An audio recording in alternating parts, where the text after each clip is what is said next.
India का election ecosystem जितना complex है उतना ही एसेंशियल है, लेकिन आज इलेक्शन के कुछ प्रोसेसेस को लेकर बहुत इंटेंस डिबेट और लीगल टसल्स चल रहे हैं। स्पेशल इंटेंसिव रिवीजन यानी कि SIR वो नेशन वाइड एक्सरसाइज है जिसके नाम से filing counters, booth level officers, election departments, high courts और सुप्रीम कोर्ट सब लिटरली ओवरड्राइव पे चल रहे हैं। और तो और मल्टीपल पिटीशंस के बीच कांग्रेस लीडर राहुल गांधी से लेकर union home minister Amit Shah और अब waste Bengal chief minister Mamata Banerjee भी इस डिबेट में एक दूसरे के आमने सामने हैं। चीफ मिनिस्टर बनर्जी ने तो इलेक्शन कमीशन ऑफ इंडिया को एक लेटर लिखते हुए कई सारे सीरियस कंसर्न्स भी रेज किए हैं। तो चलिए जानते हैं कि क्या लेटेस्ट अपडेट अब नेशन वाइड SIR को लेकर सामने आए हैं, दोनों लीगल और इलेक्टोरल लैंडस्केप में। सबसे पहले शुरू करते हैं तमिलनाडु में एक्टर विजय की पार्टी तमिलगा वेत्री कजगम यानी कि TVK से, जिन्होंने हाल ही में सुप्रीम कोर्ट तक जाकर SIR को gross violation of constitutional rights बताया है। इस एक पिटीशन के थ्रू एक बार फिर से नेशनल लेवल डिबेट इग्नाइट हो गई है कि क्या SIR डेमोक्रेसी को स्ट्रेंथन कर रहा है या वीकन। TVK का केस सिंपल लैंग्वेज में ये बोल रहा है कि SIR कोई ऑर्डिनरी डिवीजन नहीं है, ये basically de novo electoral roll बनाने जैसा काम कर रहा है बिना किसी स्टैट्यूटरी बेसिस के। पिटीशन में क्लियर लिखा है that the SIR constitutes a gross violation of constitutional protections under Articles 14, 19, 21, 325 and 326 और साथ ही ये Sections 21 and 23 of the Representation of People Act 1950 को भी वायलेट करता है। दर्शकों, ये एक हैवी एलिगेशन है क्योंकि सुप्रीम कोर्ट ने मल्टीपल जजमेंट्स में इलेक्टोरल रोल कॉन्टिन्यूटी को एक बेसिक लीगल रिक्वायरमेंट बोला है। TVK ये आर्ग्यू कर रहा है कि SIR का कंडक्ट करते वक्त इलेक्शन कमीशन ऑफ इंडिया ने वोटर्स को कोई नोटिस, हियरिंग या डिलीशन का ड्यू अपॉर्चुनिटी नहीं दिया। उनके एग्जैक्ट वर्ड्स हैं, The process violates the right of continuity of electors on rolls by allowing deletion of names without notice or hearing, thus contravening Supreme Court's precedents and statutory safeguards under Rule 21A of the Registration of Electors Rules 1960। इस petition में एक और equally important angle raise किया गया और वो है timing का, क्योंकि तमिलनाडु में नवंबर-दिसंबर के महीने फ्लड प्रोन होते हैं। TVK का स्टैंड है कि SIR का timing arbitrary and logistically disastrous है। जैसे कि BOOs और BLOs को फ्लड रिलीफ ड्यूटी पे डाइवर्ट किया जा सकता है और उनके पास ना ही पुराने रिवीजन्स लिस्ट हैं, ना ही सफिशिएंट एन्यूमरेशन फॉर्म्स। ये hasty execution constitutional guarantee of fair procedure के ऑपोजिट चल रहा है। आर्टिकल 14 के वायलेशन के कंटेक्स्ट में TVK ने 5 स्पेसिफिक ग्राउंड्स को हाईलाइट किया है। सबसे पहला, उन्होंने बोला कि SIR सिर्फ 13 सेकेंडरी डॉक्यूमेंट्स को एक्सेप्ट करता है, लेकिन primary identity based documents like ECI's photo identity card, ration card, MNREGA job card को कंसीडर ही नहीं करता। दूसरा, socially and economically weaker sections पर डॉक्यूमेंट्री बर्डन डिस्प्रोपोर्शनेटली ज्यादा लग रहा है, क्योंकि बर्थ प्रूफ और पेरेंटल ओरिजिन प्रूफ सबके पास अवेलेबल नहीं होता। तीसरा, petition claims that SIR vests unbridled power in EROs to question citizenship even without reasonable cause. Fourth,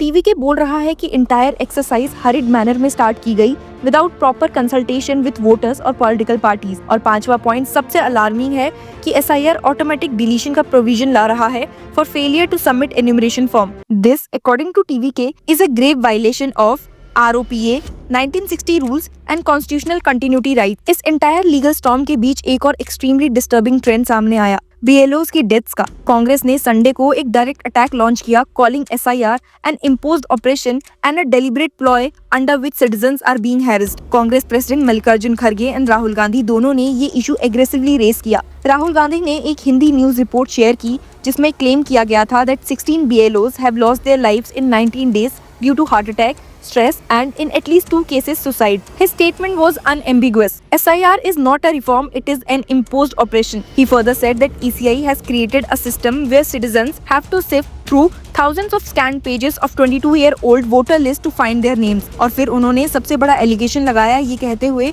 the objective is clear to tire out genuine voters and allow voter fraud to continue unabated. He also slammed the election commission for creating a jungle of paperwork and argued that if the intentions were clear, the list would be digital, searchable and machine readable and the ECI would have taken its time to focus on transparency and accountability instead of rushing through the work in a 30-day hurry. Mallikarjun Kharge ने भी equally explosive allegations किए. He said the BJP's vote chori has now taken a deadly turn, adding that the actual number of BLO deaths is far higher than reported. Kharge का question straight forward है that who will provide justice to these families. उन्होंने ECI को mute Spectator कहा and said that the BJP enjoys the fruits of stolen power. He compared SIR's execution with demonetization and the COVID-19 lockdown, calling it hasty, unplanned, forced implementation. उन्होंने अंत में warn भी किया ये कहते हुए that enough is enough.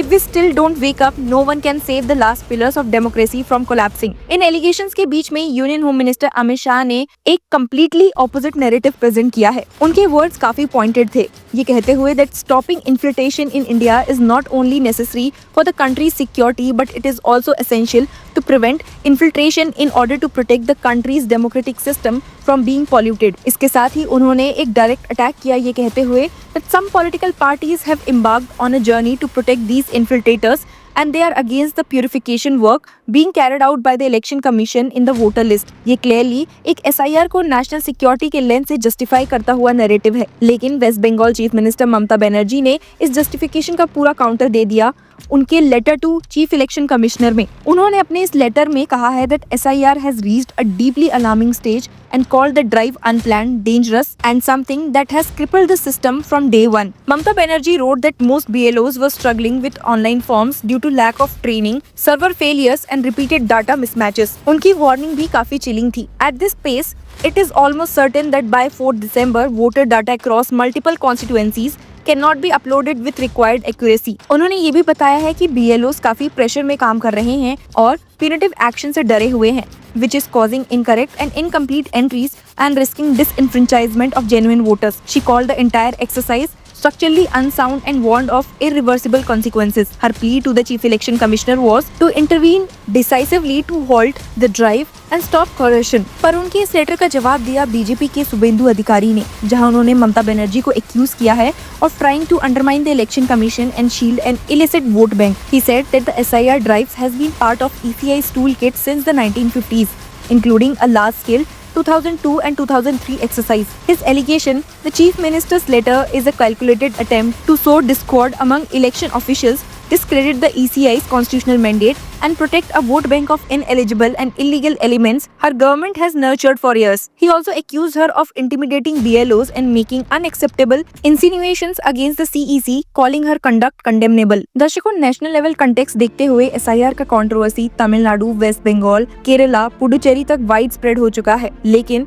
ये controversy actually कहीं और से भी स्टार्ट होती है, बिहार और दिल्ली की पिटीशन से, जहां SIR को अनकॉन्स्टिट्यूशनल बोलकर मल्टीपल चैलेंजेस फाइल हुए थे। बिहार में PUCL, महुआ मोहित्रा, योगेंद्र यादव, ADR, मनोज झा और 8 ऑपोजिशन MPs ने SIR को आर्टिकल 324 वायलेशन की कैटेगरी में डाला है। Their argument was that SIR disenfranchises lakhs of voters, violates statutory timelines, bypasses due process and creates a citizenship verification by default system. Delhi high court में भी several petitioners ने SIR को unfair, unreasonable and contrary to ROPA बताया। कर्नाटका, असम और तेलंगाना में भी similar concerns raise किए गए। ये नेशन वाइड पैटर्न एक चीज क्लियरली शो करता है कि SIR का एग्जीक्यूशन में either communication gap, structural disarray या political mistrust का सिवियर डेफिसिट एग्जिस्ट करता है। इलेक्शन कमीशन का SIR को जस्टिफाई करना और पॉलिटिकल ऑपोजिशन का इसे वोटर सप्रेशन या वोटर इंटिमिडेशन का टूल बताना, ये इंडिया की इलेक्टोरल डेमोक्रेसी के सेंटर में एक कॉन्स्टिट्यूशनल क्लैश क्रिएट कर रहा है। अब 26 जनवरी को justice Suryakant and Joy Mallya Bagchi का बेंच इस एंटायर बैच ऑफ पिटीशन को हेयर करने जा रहा है। This means country wide SIR controversy अब सुप्रीम कोर्ट के हाईएस्ट स्क्रूटनी में आ चुकी है। तो देखते हैं कि आगे इस हेयरिंग में क्या होता है। Stay tuned and keep following us.